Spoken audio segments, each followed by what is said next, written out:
Yo, what up, people? So it's your boy Liquid here. Now, today I was just gonna talk about the different types of shading techniques for GUNPLA. So you can break it down into three parts. You got the basic pre-shading, you got the highlighting, and you have the post-shading slash gradient technique. And I'm also gonna talk about a hack you can use that can help with the pre-shading. All right, I just want to talk about a couple things before we get started. So the PSI, I shoot around 15, but honestly, you want to shoot around 10 to 12 because it gives you a little bit more control than shooting at a higher PSI. I'm just really comfortable with 15 at the moment, so that's just kind of what I do. But I've been pre-shading for at least a year or so now, and generally, I'm pretty comfortable with the airbrush. You need some kind of like finesse to make sure your lines and everything stay on target and are under control.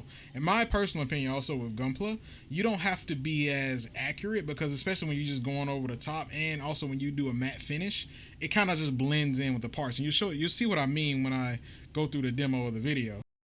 I also wanted to talk about the needle size. So I shoot on a 0.3 millimeter Mr. Hobby airbrush. I think it's the platinum. So generally speaking, the bigger the needle, the more paint that's gonna come out of the airbrush. And you can finesse it a little bit, honestly. But if you're shooting on like a 0.5, like my other Mr. Hobby airbrush I use for primer and some base coats, yeah, I would not advise that. So I think generally the rule is probably like 0.35 millimeter and below. It's good. I've shot on this Mr. Hobby one, and I shot on my other Iwata Eclipse that I don't have at the moment. Another thing I was going to say about GUNPLA is you honestly don't need super clean lines when you're shading, just because most builds are either going to be weathered, they're going to be matte, or there will be so many coats on top of it that the lines just blend in. A good tip as well is that the closer you get to a part, the more thin the line will be. So that means you are going to have to be more accurate the closer you get to a part.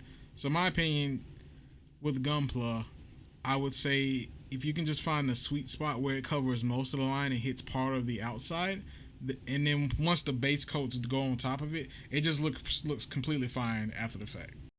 And the last thing before we get started, please hit that subscribe button, like and comment if you like the content. You know, I appreciate you guys. Even though I think I'm at 51 subscribers right now, so maybe it'll be more by the time this video comes out. But just know I appreciate y'all. Hey, when I get to 1,000, I'll probably just do like a weird giveaway or whatever, the generic YouTube stuff. So, hey, just rock with me. I plan on keep pushing the content, at least for the foreseeable future, man. And yeah, here we go.